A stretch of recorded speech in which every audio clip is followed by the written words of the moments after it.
Solar വിവാദത്തിന്റെ പേരിൽ ഇപ്പോൾ നടക്കുന്ന പ്രതിപക്ഷ സമരത്തിനു പിന്നിൽ മുഖ്യമന്ത്രിയുടെ രണ്ടാം ഘട്ട ജനസമ്പർക്ക പരിപാടി അട്ടിമറിക്കാനാണെന്ന സൂചന. ജനസമ്പർക്ക പരിപാടിയിലൂടെ ലഭിക്കുന്ന രാഷ്ട്രീയ നേട്ടം എൽഡിഎഫിന് തിരിച്ചടിയാകുമെന്ന് മുന്നിൽ കണ്ടാണ് ഈ നീക്കം. മുഖ്യമന്ത്രിയുടെ ഒന്നാം ജനസമ്പർക്ക പരിപാടിയിൽ ജില്ലകൾ തോറും ജനലക്ഷങ്ങളാണ് പരാതിയുമായി എത്തിയത്.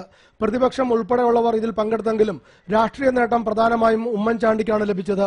ഓഗസ്റ്റ് 12-ന് തിരുവനന്തപുരത്ത് ആരംഭിച്ച് ഒക്ടോബർ 11-ന് കോട്ടയത്ത് സമാപിക്കുന്ന രീതിയിലാണ് രണ്ടാം ഘട്ട ജനസമ്പർക്ക പരിപാടി ആസൂത്രണം ചെയ്തിരിക്കുന്നത്. ആർഭാടമൊന്നുമില്ലാതെ ഓൺലൈൻ മുഖാന്തരം പരാതി സ്വീകരിച്ച് ചിട്ടയായാണ് രണ്ടാം ഘട്ട പൊതുജനസമ്പർക്ക പരിപാടി സംഘടിപ്പിക്കുന്നത്. കഴിഞ്ഞ വർഷത്തേക്കാൾ കൂടുതൽ പരാതികൾക്ക് പരിഹാരം കാണുകയാണ് ഇതിന്റെ ലക്ഷ്യം. ഈ സാഹചര്യം മുന്നിൽ കണ്ടാണ് സോളാർ തട്ടിപ്പ് മുൻനിർത്തി മുഖ്യമന്ത്രിയുടെ രാജി ആവശ്യപ്പെട്ടുള്ള സമരം ഇടതുമുന്നണി ശക്തമാക്കുന്നത്. രണ്ടാം ഘട്ട ജനസമ്പർക്ക പരിപാടിക്ക് മുമ്പ് മുഖ്യമന്ത്രിയുടെ പ്രതിച്ഛായ ലക്ഷ്യം വെച്ച് പ്രചരണം നടത്താനാണ് എൽഡിഎഫ് തീരുമാനം. രണ്ടാം ഘട്ട ജനസമ്പർക്ക പരിപാടിയിൽ സഹകരിക്കരുതെന്ന് ഇടതുപക്ഷ സർവീസ് സംഘടനകൾക്ക് നേതൃത്വം നിർദ്ദേശം നൽകി കഴിഞ്ഞു. ഐ ഗ്രൂപ്പിന്റെ നിശബ്ദ പിന്തുണയും ഇക്കാര്യത്തിൽ ഇടതുമുന്നണി പ്രതീക്ഷിക്കുന്നു. ജനസമ്പർക്ക പരിപാടിയിലൂടെ ലഭിക്കുന്ന രാഷ്ട്രീയ നേട്ടം ലോക്സഭാ തെരഞ്ഞെടുപ്പിൽ യുഡിഎഫിനെ സഹായിക്കുമെന്ന ആശങ്കയും ഇടതുമുന്നണിക്കുണ്ട്.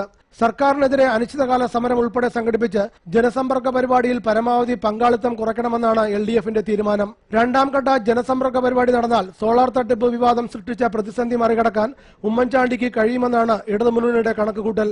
ഇതിനുള്ള അവസരം സൃഷ്ടിക്കാൻ ഒരു കാരണവശാലും മുഖ്യമന്ത്രിയെ അനുവദിക്കരുതെന്ന നിലപാടിലാണ് ഇടതുമുന്നണി. മാത്യു സിയാർ, സൂര്യ ന്യൂസ്, തിരുവനന്തപുരം.